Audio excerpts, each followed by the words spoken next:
Hi, welcome to our program. I'm Laura Hankey, Lake Oswego's transformational voice teacher, a member of TV Toastmasters, and my program here is all about the authentic voice and how to bring your authentic voice out in the world. Now, one thing that can be a little challenging for a lot of us is using our voice to say no and to set boundaries. So I have invited Michelle Maupin to join us today. Michelle is someone who found herself afraid of conflict despite having a black belt in karate. Michelle is a professional speaker and trainer and founder of Empowered LLC, and she helps corporations deal with conflict management in the workplace. Thanks for joining us today, Michelle. Thank you. Glad you're here because you are literally one of the best people I know to talk about this topic. You came to my house and gave a class right in my home about self-empowerment, and I found it very helpful. Now, being someone who's never even set foot in a martial arts studio, and here you are with a black belt in karate, I would love to know how this whole thing about getting a black belt in karate and founding Empowered LLC came about for you. So why don't you tell us? Well, they were actually two separate things. Okay. I was raised to be nice. I was raised to be passive and to always please others. And I found myself in a martial arts studio trying to gain confidence because I seriously lacked confidence in the ability to speak up. So I practiced punches and kicks, and I found myself feeling really strong. On my one day off, I was managing a karate studio at this time, and I went down to the city to just have a nice sunny day. It was one of those gorgeous days out when he shouted at me from across the street. All I knew about this guy is he probably lived outside, and he had a look in his eye that told me he was high, needing a fix, or otherwise had an issue that I didn't want to deal with, but he was coming this way. And so I did what any powerful martial artist would do. I hid out in a coffee shop. Right. Freaked out, not knowing what to do, which is kind of how the empowered idea came along was, okay, if a black belt in karate isn't enough to raise my confidence and help me feel strong and safe in my own skin, then what is it? Right. It's communication. Okay.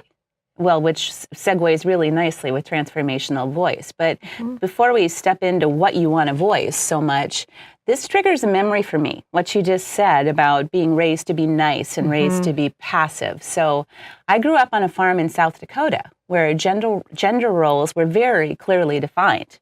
You know, the farmers did their thing, the farmers' wives did their thing, and my brother and I were raised very differently as a result, right?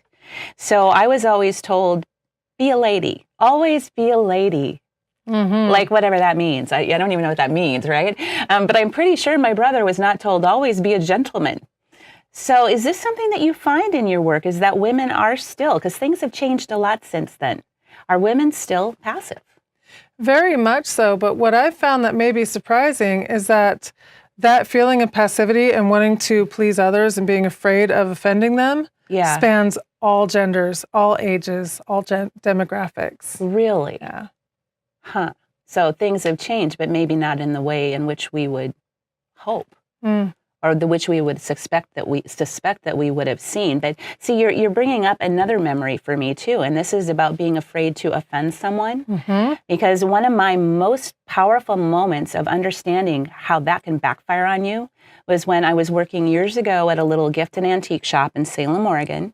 And this man walked in that raised the hair on the back of my neck. And he waited until everybody else in the store was gone and asked me to go in the back room to get a box to ship this thing he wanted to buy to his grandma. It was a lamp, a kerosene lamp on the East Coast, right? And I swear to you, I heard something in my head that said, he's going to steal your purse. Ooh, intuition's loud. Yeah, and the hair's standing up on my arms. And I thought I did not want to offend him should he be a legitimate paying customer. So I looked at my purse under the counter behind the register, and I really seriously thought about picking it up and bringing it back into the back room with me. But I thought, oh, that would be so rude. So I didn't. And guess what? I walked out, and there he was bolting down the sidewalk. My purse was still there, but he'd gotten into it and taken out my billfold out of my purse in the maybe 30 seconds I was in the back room grabbing that box as fast as I could and running out. Well, yeah. Okay. So, but this is what we do. We're afraid of offending people, so we don't pay attention. And we're afraid of speaking up. So what do we do? What do we do in a situation like this? Well, number one, always understand that you did the best you could with the tools that you had. Right. So we all survive through the things that we've been through with the best tools that we have. So kicking yourself and saying, I should have done this or I would have done that doesn't help. Put that kind of thing toward the future and say, in the future, if I feel nervous like this, I'm going to grab my purse and walk back. This is how that would go. Right. The other thing is just to switch the situation around. Okay. If you were a person buying a lamp, and the person behind the counter went to get a box for you and grabbed their purse and took it back with them, would you consider that rude? Of course not. Of course not. So often we're worried about offending others on completely reasonable subjects. Yeah. But we don't want to offend. So in that case, the offensive behavior was obviously him wanting to steal your purse and you sensing that. Right. To protect yourself by grabbing your purse is not rude at all. It's just taking control and making yourself safe. Absolutely. And, this was what did I have in my purse that day? I think I had $1 and some change. So I'm not one that typically carries around a lot of cash anyway. So, and he tried to use my debit card and didn't have the PIN. So, whatever. All he got from me was $1 and some change. And someone later found the billfold in a hobby shop, like thank goodness, a mile and a half away. So I got all of that stuff back.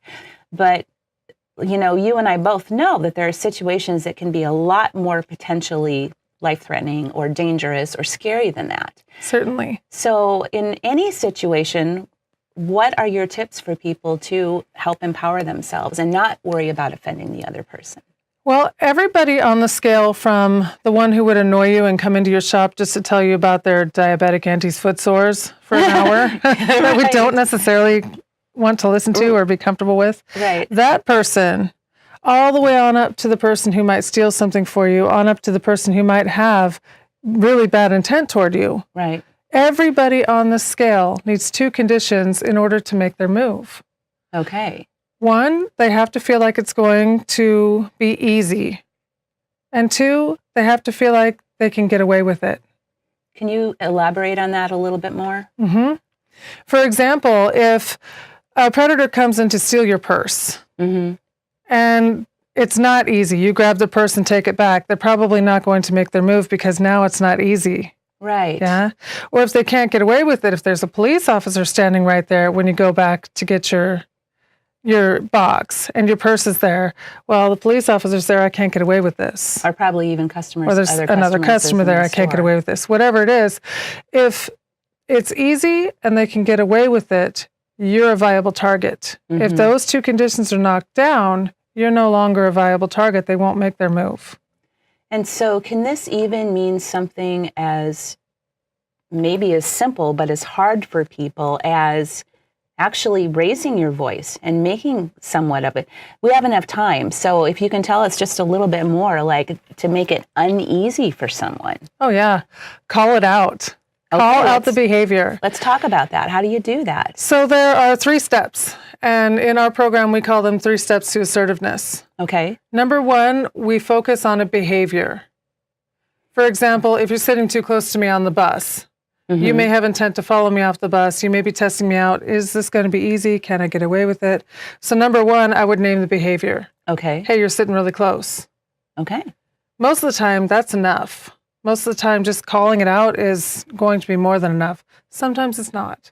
Sometimes a person is on this side of the scale and just doesn't know that whatever it is a problem. So step 1, we name the behavior. Step 2, we give a reason why it's a problem. You're sitting too close to me. I'm feeling crowded. It's not you, it's me. Right, right. And then the 3rd step is very important. The 3rd step is to treat them like they're 2 and tell them what to do. Okay. And I don't mean to be condescending. No. What I mean, though, is to be very matter of fact. You're sitting too close to me. I'm feeling crowded. Go sit over there where there's room. Or we can offer choices. Do you want to sit over there or do you want me to move? What do you want to do? Right. So that now we've called out a behavior. given a reason why it's a problem, and offered other solutions. Those 3 steps are amazing at cutting down those opportunities or those conditions. All of a sudden, you've said something, so you're not easy to mess with, and I'm definitely not getting away with this with you. It's very powerful. And that right there makes it, you are not an easy target. It's not going to be easy to get away with. And just listening to you describe these 3 steps, I mean, they are so incredibly simple. Yeah. But how many people have probably sat through an entire ride on a bus or on a subway because they were afraid to speak out, just like that. And in some situations, it might have been nothing more than just an inconvenience. You're feeling crowded and uncomfortable, and you keep going like this, right? Yeah. You know, during the whole bus ride. But just as or it could have been something much more dangerous where you were being targeted, where someone was going to steal your purse the minute you got off that bus, or they were going to follow you, and, you know, whatever the case may be. So thank you so much for sharing just those 3 simple steps. Of course. I am very hopeful that, you know, this kind of information will make people just stop and think a little bit differently when you're in a situation where you normally might be a little afraid to raise your voice, but it's time to say no. And it's time to set some boundaries, no matter what that situation is. And you know when that is, when you're feeling uncomfortable or when your intuition is going ding, ding, ding like it did in the store, that's the time when it's time to say something. Yes, always listen to your intuition. I remember that's something that you said, including, so listen to the intuition and then call out the behavior. And if it's difficult, just practice it. Practice. It will get easier. Just like giving a speech, as all Toastmasters Very know. much so. All right. So if people want to find out a little bit more about self-empowerment, how would they find that information? They're welcome to go to our blog. You can Google 3 Steps to Assertiveness, and you'll probably find the Empowered blog. There's also programs like Women's Strength in Portland, Oregon, where you can go and the police actually teach a class. There are various resources out there. Just you can look up assertiveness, or again, 3 Steps to Assertiveness, and find information. Okay, perfect. And is there a website link for you personally? Oh, sure. Empowered. www.empoweredfacts.com. All right. Empoweredfacts.com, yeah. Empoweredfacts.com. All right, perfect. Well, thank you to Michelle for joining us today to help you use your authentic voice in situations where you might need to say no. You might need to set some boundaries, but might feel a little uncomfortable doing so. These are great tips, and I hope you'll use them the next time that you do need to say no, or you do need to set boundaries in your personal or your professional life. Thanks for joining us today for TV Toastmasters. I'm Laura Hankey, Lake Oswego's transformational voice teacher. We'll see you next time.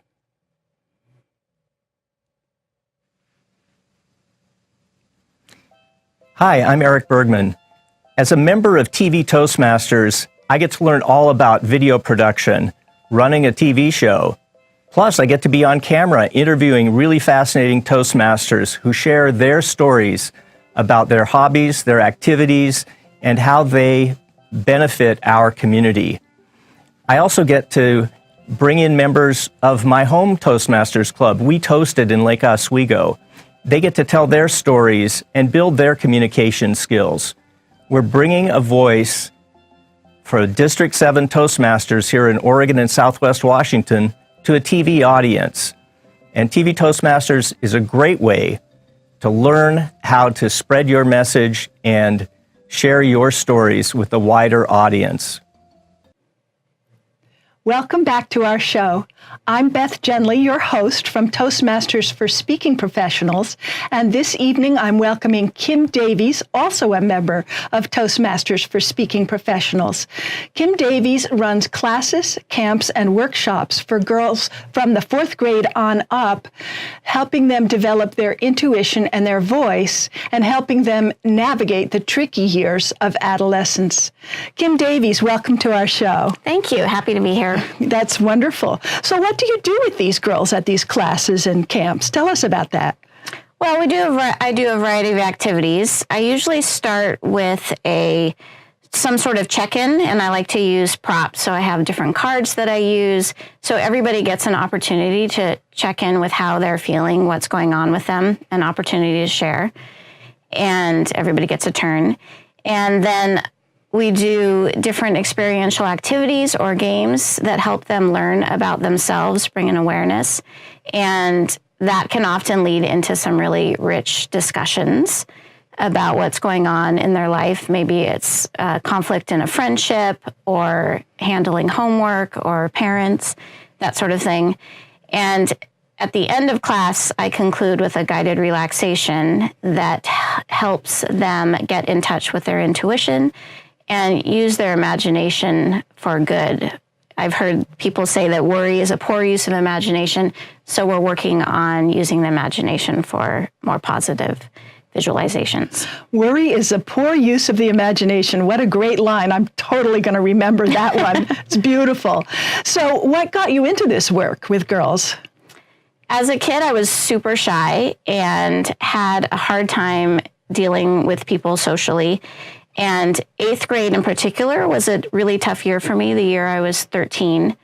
And I remember thinking, my friends don't like me, they hate me. And I just had the most miserable year. And looking back on that year, I realized that it was my perception that was off and that they didn't hate me. I was possibly projecting onto them that I didn't like myself. And helping kids have an awareness that maybe their perception is not accurate is one of the missions that drives me. That's wonderful. I remember 8th grade, and it was not a good year for me either. And the kinds of stresses that you've described so far are ones that I think are kind of classic and universal for adolescents. Do you think there are new stresses that girls are having to deal with now as well? Yeah, there are definitely new stresses. The smartphones that have come along are definitely a stress. In what way? Some kids feel like it is easier to connect, and in some ways it is, but it's also easier to disconnect. Their studies show that more kids are at home on their phones, talking with each other or looking at YouTube or on Instagram, versus being out and just hanging out and having face-to-face conversations or going to parties and that sort of thing. So there is a lot more anxiety, I think, because of the smartphones. And also the anxiety comes from their access to everything that's on the internet and the world and what's going on in the news. There's no sheltering anymore. And also the ability to compare yourself. You know, you might have compared yourself to your other classmates. Now you're comparing yourself to everybody. I mean, just like for me, when I go on YouTube and I see a kid who is playing the guitar amazingly well, I think, oh my gosh, I'm never going to be able to play that way. And then I get down on myself. Mm-hmm. And so kids really experience that a lot. And then also there's a lot more pressure on kids for college. It's really drilled into kids at a young age that they're going to go to college. And I have kids as young as 4th and 5th grade stressed out about what college they're going to go to. Whoa. There was a 6th grader this year that was stressed about how are we going to pay for college? I don't know about you, but when I was in middle school and elementary school, I was not thinking about college at all. I can't say that I was, no. Yeah. Yeah. So there are a lot of pressures on kids. So what do you do to help them relieve that pressure? You talked a little bit about guided relaxation mm-hmm. and communication exercises. What else do you do with them to help them kind of navigate all those stresses and have a better sense of themselves? I do also a lot of improv games in my classes, which is a way for them to get out of their head and into their bodies and into their creativity and to just let loose and let go. And then they can have a fun time, which having fun, you know, kids aren't playing as much as they used to. So playing these improv games is a really great way to have them experience joy and connection with each other. I think of improv as sort of scary, like I have to get up in front of a room and say something random and be really light on my feet, and it seems particularly challenging. So why is that helpful to them? Well, I really appreciate what you're saying, and that's why I don't say on my advertisements that it's improv, because a lot of people have that same viewpoint. And it's mostly improv games that we do, and it is it's very safe in the games that we do. It's quick. You're not put on the spot in that way. It's just a little bit freeing and acting silly. I really love to act silly, and getting these kids to act silly is awesome. In the beginning, they might be super shy and like everybody's staring at me, but then they let go and have a good time. That sounds really great. And having a good time with other people is a great way to connect with them. Yes. Yeah. Yeah. So do you have serious talks as well? Oh, definitely. Mm-hmm. Yeah. Lots of talks about friendships. Friendships are particularly trying and difficult in the middle school years, particularly because people are figuring out who they are, and the close friends they may have had in elementary school, like maybe from kindergarten through 5th grade, start to change in middle school. One might be interested in boys, another person might not be there yet developmentally or have other interests. And so friendships can break apart. And oftentimes with girls, they don't communicate. And so there will be girls that will be like, I don't know what happened. She just doesn't talk to me anymore. And she was such a great friend, and they're feeling heartbroken and lost. And so part of the power of my classes is when they share their experiences and realize that other people have similar experiences. Oh, this isn't just me that this is happening to, is super helpful, and the power of sharing in a group. Mm-hmm. Do you do role playing as well? I do some role playing. I like to do, like with technology, I teach some workshops around smartphones and acting out different lines that can be interpreted different way via texting. So if you say, nice haircut, they can act out, nice haircut, or nice haircut. You don't really know what the people are saying or meaning when you're texting. Mm-hmm. So that's a fun little activity to do, to act out. That's a great idea. That's a great idea, because it tunes them into what their interpretation is versus their not knowing what was meant when it was sent. Exactly. That's a really good skill for anyone of any age to have, I think. Yes. And everything we talk about is applicable to any age. You know, we are all going through the same thing, and I like to let kids know that adults don't know everything. I think I did think that when I was a kid. Adults are perfect. They don't? No. Oh, no. Now you tell me. Yeah, they don't. I mean, do you know everything? No, I don't, but I thought somebody did. No. So camps, classes, and workshops, are you going to do anything online as well, like a podcast or something?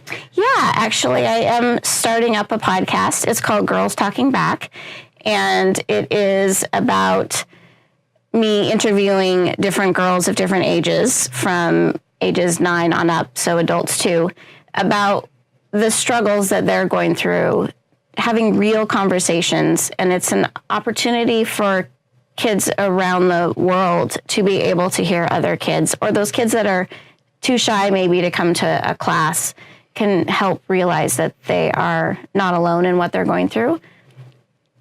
That sounds like a passion project, something that's really close to your heart. Yeah.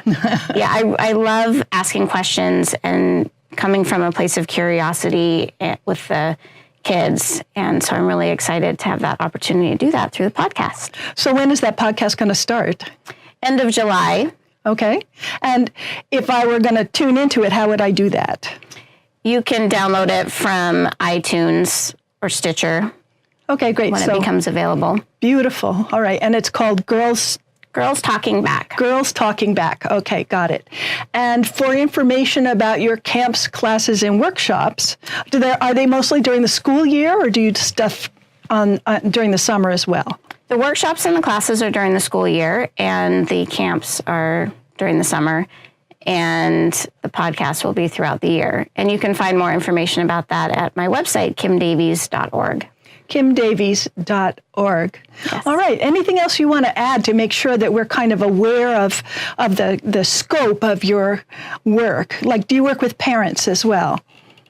I do work with some parents. I've done a couple workshops with parents, and am in the process of formulating a parent relief class that will incorporate similar things that I do with the kids, because the parents are super stressed out and have a lot of anxiety, and that can pass on to our kids. And we don't take the time to play a lot. And playing is really important. Oh, that's a parent relief class where we get to go and play. That sounds like adult play dates. Yes. It sounds really fun. And plus get support for what you're going through. That sounds like a really wonderful spectrum of opportunities. Thank you for joining us today, Kim Davies. So happy to be here. Wonderful. So I'm Beth Genley. Thank you very much for joining us. And we hope you'll come back for still more episodes of TV Toastmasters.